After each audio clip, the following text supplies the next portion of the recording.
충만하게 임하기를 소원하고 축복합니다. 오늘은 자기 비움이라는 제목으로 함께 말씀을 나누려고 합니다.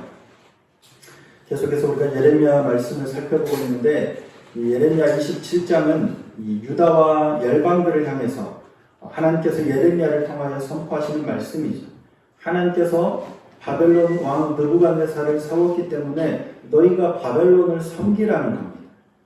사람들은 바벨론에 대적하려고 동맹도 맺고 저항도 하지만 아니다. 하나님께서 세우셨기 때문에 그냥 바벨론을 섬기라는 게 하나님의 뜻이라는 거예요. 그 말씀을 계속 선포합니다. 그러자 이에 저항하는 이들이 나타나죠.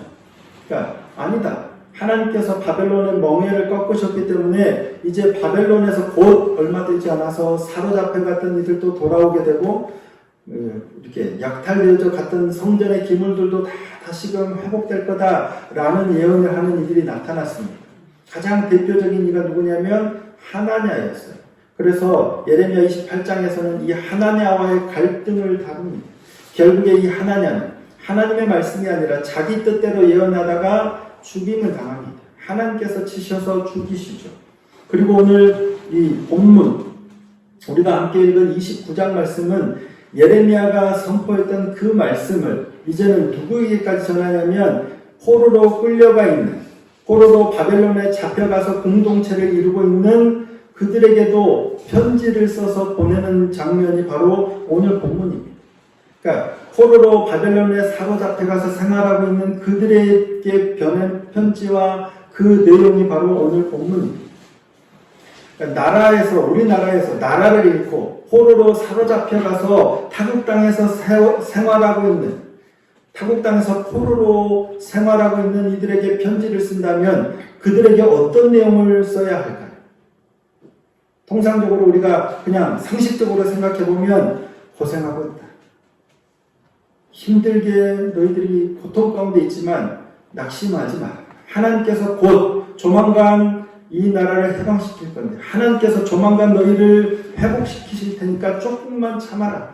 소망을 잃지 말아라 하는 위로와 소망의 메시지를 전하는 게 보편적입니다. 안 그러겠습니까? 여러분이 고난 가운데 있는데 제가 여러분의 집을 찾아가서 기도하고 상담하는데 조금만 참으십시오. 힘들지만 하나님께서 붙들고 계십니다. 곧 회복시키실 것입니다. 함께 기도하겠습니다. 이렇게 말을 해야 되는데 지금 예레미야가 하는 건 달라요. 예레미야는 그런 내용이 아니고요. 예레미야가 전한 편지의 내용은 이겁니다. 자, 5절에서 7절 말씀입니다. 너희는 집을 짓고 거기에 살며 텃밭을 만들고 그 열매를 먹으라. 아내를 맞이하여 자녀를 낳으며 너희 아들이 아내를 맞이하며 너희 딸이 남편을 맞아 그들로 자녀를 낳게 하여 너희가 거기에서 번성하고 줄어들지 아니하게 하라. 너희는 내가 사로잡혀가게 한 그 성읍의 평안을 구하고 그를 위하여 여호와께 기도하라. 이는 그 성읍이 평안함으로 너희도 평안할 것입니다. 이게 예레미야가 지금 바벨론에서 포로로 사로잡혀가서 공동체를 이루고 있는 사람들에게 쓴 편지 내용이에요. 그러니까 BC 605년에 여호야김이 다스릴 때 첫 번째 바벨론 포수가 일어납니다. 그러니까 여호야김이 다스릴 때 첫 번째로 많은 사람들이 끌려가요. 그리고 BC 597년에 여호야긴 때 두 번째로, 여호야긴을 포함해서 두 번째로 많은 사람들이 또 사로잡혀가요. 그러니까 지금은 시드기야 때 많은 사람들이 포로로 사로잡혀가서 그 사람들이 규모가 굉장히 컸어요. 그래서 그발강 근처 텔 아빕을 중심으로 해서 유다인 포로 공동체가 형성되어 있었음을 성경을 통해서도 우리가 볼 수 있습니다. 자, 에스겔서 3장 15절입니다. 이에 내가 델 아빕에 이르러 그 사로잡힌 백성 곧 그발강가에 거주하는 자들에게 나아가 그 중에서 두려워 떨며 7일을 지내리라. 에스겔 선지자의 말이죠. 그러니까 델 아빕, 그발강 강가에서 하나님의 영이 임해서 하나님의 말씀을 선포하는 장면입니다. 거기에 포로로 잡혀간 이스라엘의 공동체가 있었던 겁니다. 그들에게 고국으로부터 편지가 날라왔어요. 예레미야 선지자로부터 우리 고국 땅에서부터 편지가 날아온 거예요. 그들이 이 편지를 받아들고 어떤 마음이었을까요? 아마도 희망에 차서 하나님께서 선지자를 통해서 우리에게 무슨 말씀을 하실까 기대하면서 이 편지를 받아보고 읽었을 거란 말이에요. 지금은 비록 힘들지만 조금만 참으면 하나님이 지금 다 일하고 있어. 다 됐어. 하나님이 회복시킬 거야. 구원하실 거야. 라고 기대하면서 편지를 펼치고 기대하면서 편지 내용을 듣는데 예레미야 선지자의 말은 오히려 절망감만 안겨주는 거예요. 뭐라고 얘기하는 거예요? 아니다. 그냥 하나님께서 뭐라고 하시냐면 그 땅에서 정착해서 살라는 거예요. 돌아올 생각하지 말고 짐 쌀 생각하지 말고 아예 거기다 짐 풀고 거기서 결혼도 하고 거기서 밭도 일구고 아예 거기서 정착하고 거기가 고향인 것처럼 그냥 살라는 거예요.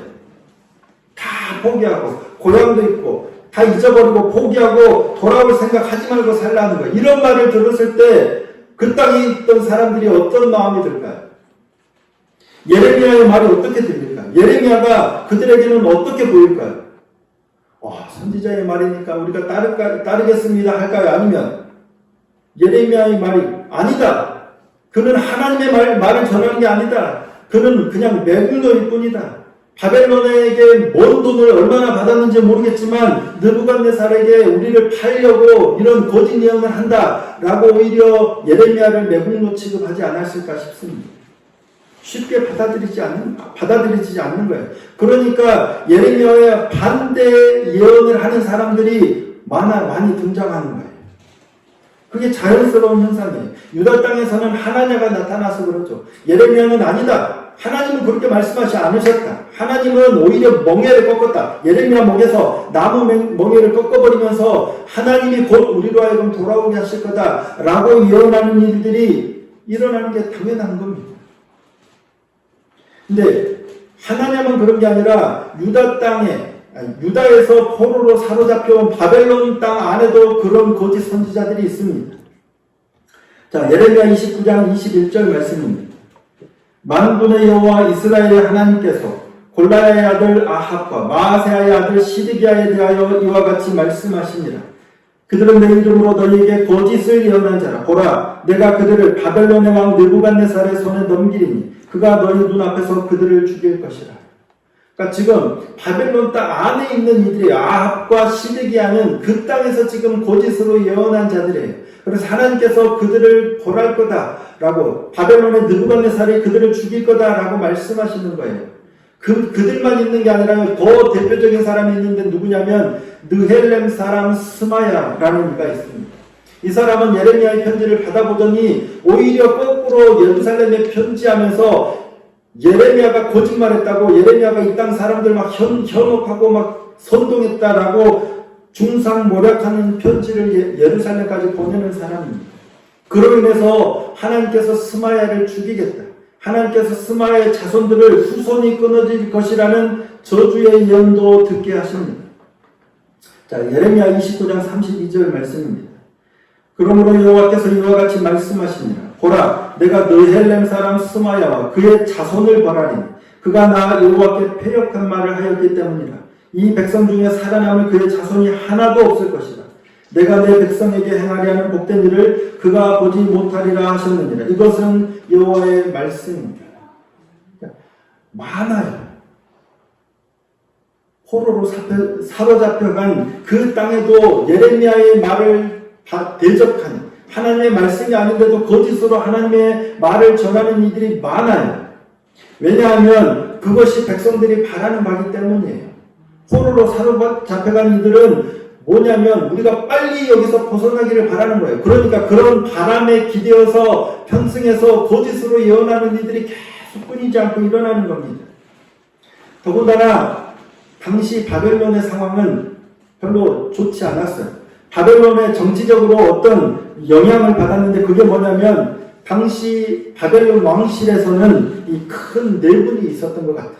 그러니까 그 사실을 아는 지도자들이 그걸 모르는 게 아니라 다 알고 있었기 때문에 곧 바벨론이 망할 거야.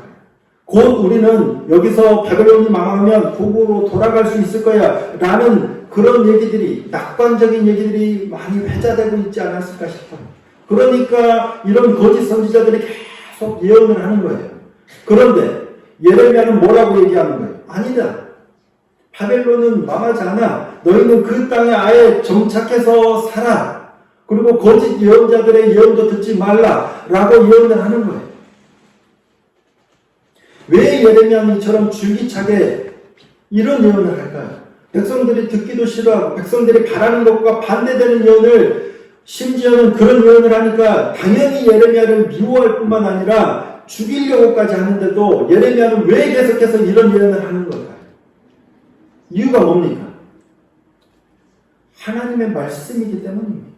다른 이유가 없어요. 예레미야도 알아요. 내가 이런 얘기를 하면 백성들이 나를 좋아하구나, 나를 환대하구나, 좋다, 이런 말을 하고 싶다가 아니에요. 예레미야도 알아요. 백성들이 싫어하고 백성들이 바라는 게 뭔고, 이런 예언을 하면 백성들이 나를 죽이려고 한다는 것까지 알아요. 그래서 하기 싫어요. 백성들은 이런 예언을 들을 때마다 자신을 조롱해요. 조롱거리가 되니까 하나님께 하소연합니다. 하나님, 나 하기 싫습니다. 이런 예언 하기 싫습니다. 라고 하소연하는 겁니다. 자, 예레미야 20장 8절에서 10절 말씀입니다. 함께 한번 읽어보시겠습니다. 시작. 내가 말할 때마다 외치며 파멸과 멸망을 선포함으로 여호와의 말씀으로 말미암아 내가 종일토록 치욕과 모욕거리가 됨이니이다. 내가 다시는 여호와를 선포하지 아니하며 그의 이름으로 말하지 아니하리라 하면 나의 마음이 불붙는 것 같아서 골수에 사무치니 답답하여 견딜 수 없나이다. 나는 우리의 비방과 사방이 두려워 들었나이다. 그들이 이르기를 고소하라, 우리도 고소하리라 하오며 내 칠한 것도 다 내가 실족하기를 기다리며 그가 혹시 유혹을 받게 되면 우리가 그를 이겨 우리 원수를 갚자 하나이다. 그러니까 예레미야도 싫은 거예요. 나 이런 예언을 하면서 백성들이 듣기 싫어하는 그런 말 하면서 조롱받기도 싫고 멸시받기도 싫고 내 친구도 내가 망하기를 바랍니다. 내 친구도 내가 넘어지기를 바랍니다. 말씀 안 전하고 싶습니다. 라고 할 때마다 마음에 불이 붙는 것 같아요. 그래서 안 전하고 싶지만 하나님이 말하라고 하시니까, 하나님이 명령하시니까 그렇게 하는 거예요. 다른 게 없어요. 하나님이 말씀하라고 하시니까 말씀을 전하는 거예요. 오늘 본문 우리가 읽은 예레미야 29장 1절부터 14절 안에 여호와의 말씀이니라, 여호와께서 말씀하시니라, 하나님의 말씀이라는 표현을 무려 7번이나 합니다. 자, 4절입니다.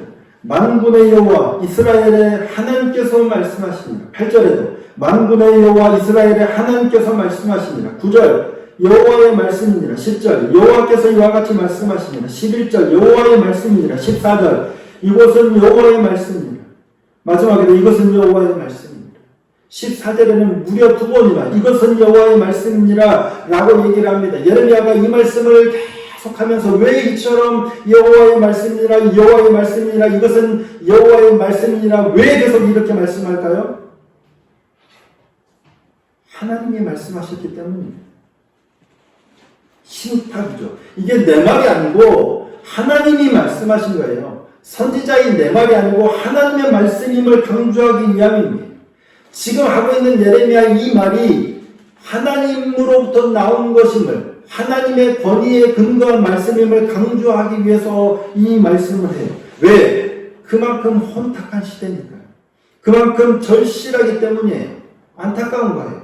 백성들이 바람대로, 자신들의 바람대로, 하나님의 말씀이 아닌 어리석은 자신들의 바람대로 거짓 예언자들에게 막 끌려가는 모습을 보니까 안타까운 거예요. 아니라고. 하나님은 이렇게 말씀하셨다고. 그게 아니고 우리가 바라는 건 그거지만 하나님의 말씀은 이거니까 제발 하나님의 말씀을 따르라고 간절한 마음을 담아서 그렇게 외치는 거예요. 여호와의 말씀입니다. 바벨론은 그냥 살라.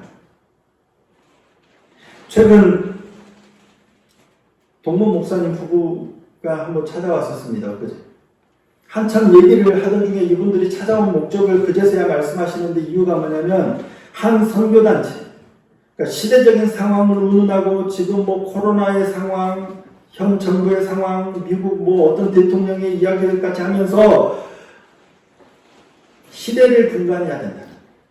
그러면서 그 단체의 리더가 수십 년 동안 시대를 앞서가면서 보아왔고 이렇게 잘 파악하고 있으니까 마지막 때에 하나님께서 한국교회를 사용하시려고 하는데 뭐 사단의 세력이 이를 막고 있다 이런 이야기들을 하면서 세미나에 참석하게 해보자 라고 하는 겁니다.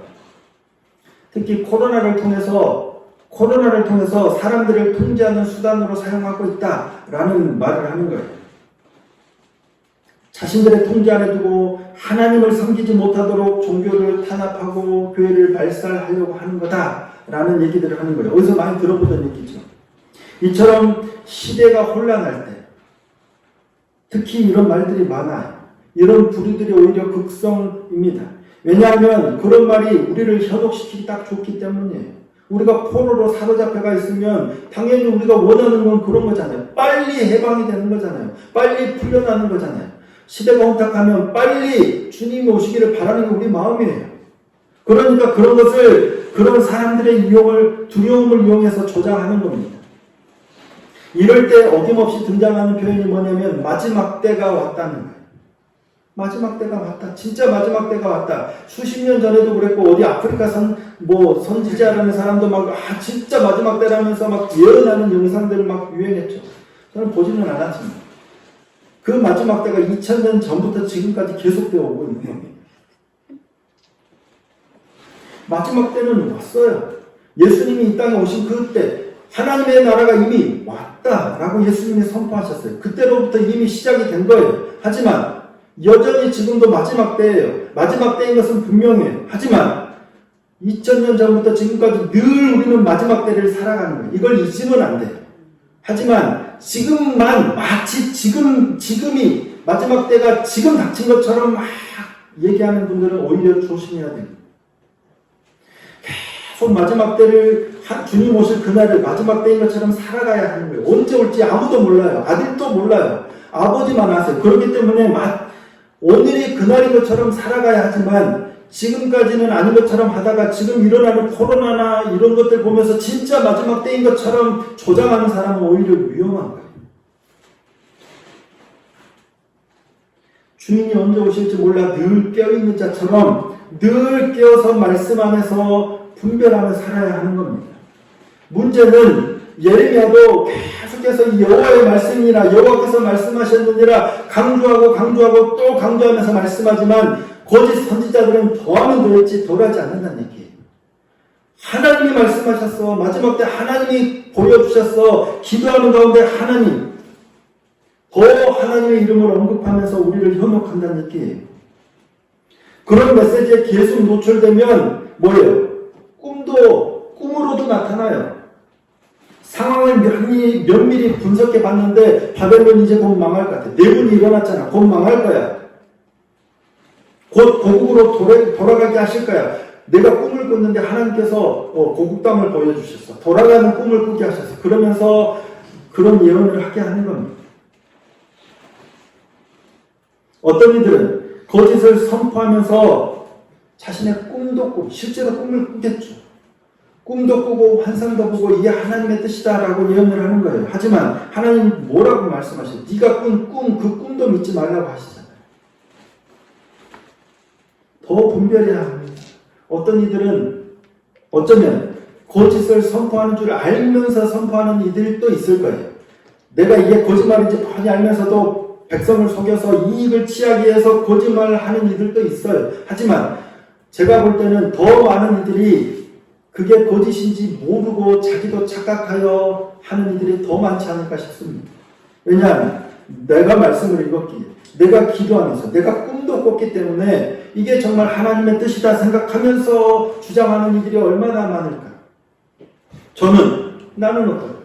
저도 이게 옳다라고 여기니까 이걸 믿으면서 따라가고 선포하고 있지만 내가 오히려 반대에 있을지 누가 압니까? 그래서 더 분별해야 하는 겁니다. 어느 것이 참이고 어느 것이 거짓인지를 더 하나님께 물으며 나가야 하는 거예요. 나는 이게 참이다라고 인식했고 이게 참이다라고 분별했기 때문에 이걸 주장하지만 그게 참인지 아닌지 더 하나님께 물으면서 나가야 한다는 거예요. 그렇다면 어떻게 분별할 수 있을까요? 뭘로 분별할 수 있을까요? 하나님의 말씀이에요. 그래서 참 선지자도 거짓 선지자도 이게 여호와의 말씀이니라 계속 강조하는 이유가 뭐냐면 참과 거짓을 분별하는 길은 하나님의 말씀이기 때문이에요. 절대적으로 하나님의 말씀만 기준이에요. 말씀과 기도를 통해서 반드시 분별해야 합니다. 그럼에도 불구하고 말씀과 기도조차도 하나님의 말씀으로 확증돼야 됩니다. 말씀과 기도를 통해 분별할 때 각별히 조심해야 합니다. 특별히 조심해야 합니다. 왜냐하면 우리의 바람이 내가 원하는 게 말씀과 기도에도 그대로 투영돼서 투사돼서 나타나기 때문입니다. 늘 여러 번 말씀드리지만 말씀의 경우는 내가 원하는 바가 투영될 때 뭐가 나타나냐면 이 말씀을 내가 원하는 걸 확증하는 확증 편향으로 가는 도구로 사용하는 거예요. 그러니까 에이스 에게시스라고 말씀드렸다시피 내가 원하는 바, 내가 내 신념을 가지고 말씀 앞으로 나갈 때 내 것만 고집하는 거예요. 이거를 확증하려는 도구로만 말씀을 사용하는 거예요. 그러면 안 되고요. 내 신념을 가지고 나가되 말씀으로부터 나오는 게 있어야 됩니다. 말씀으로부터 나와서 하나님이 내게 지적하시고 하나님이 분별하시고 깨닫게 하시는 성령의 조명이 있어야 된다라고 말씀드립니다. 이게 바로 엑세게시스입니다. 하나님이 이 기록된 말씀을 통해서 깨닫게 하시고 통찰하게 하시고 지적하시는 것. 그 말씀이 있어야 한다는 거예요. 기도의 경우도 마찬가지입니다. 아무리 오래 기도하고 죽을 힘을 다해서 기도한다 할지라도 내가 원하는 바를 내려놓지 못합니다. 내가 원하는 바가 강력하게 투사되면 하나님의 음성도 분별할 수 없습니다. 우리는 그렇죠. 꿈도 꾸고 기도 중에 음성을 듣지만 이게 진짜 하나님의 음성인지 내 내면으로부터 나오는 음성인지를 분별할 수 없는 거예요. 그래서 기도의 동역자들이 필요합니다. 나도 기도하지만 기도의 동역자들이 필요한 거예요. 왜냐하면 내 문제는 내 원함이 강하게 투사되기 때문에 객관적으로 바라보기가 어려워요. 기도하면서 환상도 보고 하나님의 말씀하시는 것처럼 들린다 할지라도 내가 원함이 강할 때는 착각하기 쉽기 때문에 그래서 더불어 함께 기도하는 동역자들이 반드시 필요한 겁니다. 더 나아가서 더 중요한 건 뭐냐면 기도할 때 하나님 말씀하실 때 나를 비우는 거예요. 내 바람을 온전히 내려놓는 거예요. 해보시면 아시겠지만 내가 진짜 내 생각을 내려놨구나. 비웠구나. 그러니까 깨달아질 때가 있어요.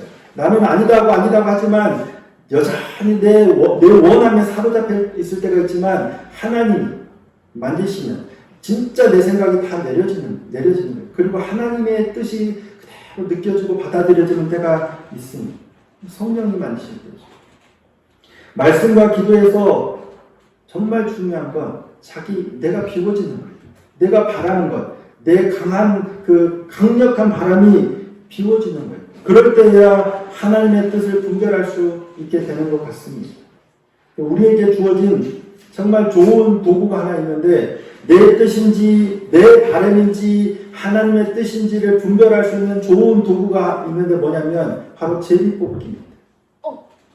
우림과 둠림처럼 제비뽑기가 어떻게 보면 한낱 도박에 불과한 거잖아요. 근데 이게 하나님의 뜻인지 내 바람인지를 분별할 수 있는 정말 좋은 도구 중에 하나로 하나님이 허락하신 거예요. 당연히 먼저 기도를 해야 되겠죠. 기도하지 않고 그냥 요행을 바라보면 안 돼요. 당연히 기도를 먼저 하고 하나님께 기도하고 하나님의 뜻을 구하고 제비를 뽑는 거예요. 그리고 그 뽑힌 것이 온전히 하나님의 뜻이라고 진짜 인정하고 수용하는 게 믿음이에요. 진짜 단순하죠. 둘 중에 하나가 뽑힌다면 이게 뽑힐지 완전 운이잖아요. 그럼에도 불구하고 기도하고 행했을 때 너무 단순하기 때문에 그걸 전적으로 하나님의 뜻이라고 인정하는 게 믿음이라는 거예요.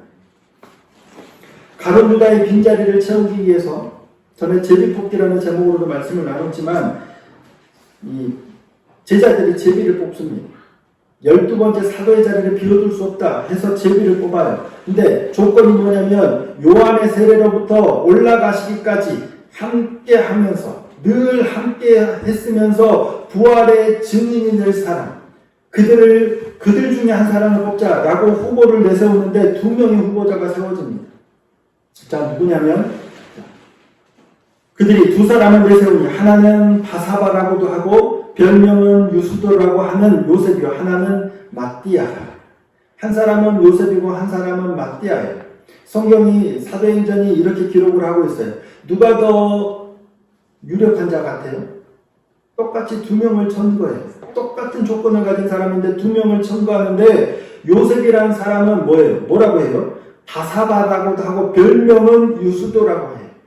이 사람은 요셉이라는 이름이 많기 때문에 또 다른 자세한 설명이 필요하기도 하지만 어찌 보면 제 느낌은 요셉이 더 되기를 바라는 것 같아요. 이 사람이 있고 이 사람이 있는데 이 사람은 이러이러한 사람이라고 조금 더 자세히 설명해요. 이 사람은 그냥 이름만 딱 설명해요. 느낌이 물론 아닐 수도 있지만 이 사람이 더 되기를 바라는 마음이 더 다가와요. 추측이 돼요. 요셉이 이 사람은 바사바라고 하잖아. 별명도 있잖아. 이 사람 한 사람하고 또 이 사람 훨씬 더 이쪽에 마음이 가 있는 것 같아요. 근데 기도하고 제비를 뽑아서 요셉이 아니라 마띠아가 나오니까 뭐예요? 그냥 그가 사도의 수에 들어가는 거예요. 이 사람 말했는데 이 사람이 안 되고 하고 이런 말 없어요. 그냥 제비 뽑아서 이 사람이 나오니까 하나님의 뜻이구나 하고 이 사람이 사도가 되는 거예요. 기도하며 제비를 뽑아 나온 결과를 그대로 수용하는 거예요. 내가 바라는 건 이거였고, 내가 바라는 건 이 사람이었고, 내가 바라는 건 이렇게 되는 거예요. 내가 바라는 건 포로에서 풀려서 바벨론이 망해서 고국으로 돌아가는 건데 제비 뽑았더니 하나님 그냥 그 땅에 있으래. 이게 하나님의 뜻이구나 라고 수용하고 순종하는 거예요. 이게 믿음이에요. 그럴 수 있으시겠어요? 어렵습니다. 여러 번 제비를 뽑아보지만 어렵습니다. 기도하면서 기도해고 뽑았다고 하지만 어려워요. 그럼에도 불구하고 내 바람이 아니라요. 내 바람을 내려놓고 이게 하나님의 뜻이군요 하고 수용하는 게 자기 비움인 거예요. 그게 믿음입니다. 근데 자기 비움의 결정체는 다름 아닌 우리 주 예수 그리스도의 십자가. 그 무엇보다도 자기를 비우신 결정체는 예수님의 십자가예요. 주님 뭐라고 하셨어요? 이거 안 지고 싶습니다. 할 수만 있다면 이 잔을 내게서 옮기시옵소서. 그러나 내 원대로 마시옵고 아버지의 원대로 하옵소서. 이게 내 바람, 내 원을 비우는 거예요. 바라기는, 기도하기는 하나님 포로에서 빨리 해방되기를 원합니다. 하나님 십자가 안 지기를 원합니다. 하나님 이거 빨리 고쳐지기를 원합니다. 하나님 더 좋은 걸 원합니다. 하지만 이건 우리 바람이에요. 강구해도 돼요. 하지만 자기 하나님의 뜻대로 하옵소서. 하나님이 원하시는 대로 명하시는 그대로 하겠습니다. 이게 믿음이고 이게 순종인 것 같습니다. 우리는 누구나 좋은 말 듣기를 원합니다. 우리는 누구나 지적보다는 칭찬을 듣고 싶어 하죠. 누가 저주의 말 듣고 싶어 하겠습니까? 당연히 축복하는 말, 잘 될 겁니다. 성공할 겁니다. 건강할 겁니다. 누구나 다 좋은 말 듣기를 원합니다. 그럼에도 불구하고 내 바람대로가 아니라 하나님의 말씀을 있는 그대로 인정하고 수용하는 것이 믿음인 줄 믿습니다. 저와 여러분이 그런 사람이 되기를 원합니다. 말씀 앞에서 기도의 자리에서 늘 자기 비움이 일어나야만 하나님의 사람이 되어가는 것 같습니다. 말씀의 자리를 오래 지키는 것도 중요하고 기도의 자리를 오래 지키는 것도 중요하지만 더 중요한 건 그 자리에서 나를 비우고 나를 부인하고 하나님을 온전히 바라보고 하나님의 말씀을 그대로 수용하려고 하는 그 마음이 더 필요하지 않을까 싶습니다. 늘 말씀과 기도의 자리에서 나 자신을 부인하고 하나님의 말씀을 따라가기를 결정하고 순종하며 나가는 믿음의 사람이 되어가는 저와 여러분 되기를 소원하고 축복합니다. 그러므로 우리 말씀의 두 교회가 더 하나님의 뜻대로 아름답게 세워져 가고 이 땅을 밝히는 믿음의 통로, 축복의 통로가 되기를 간절히 소원하고 축원합니다.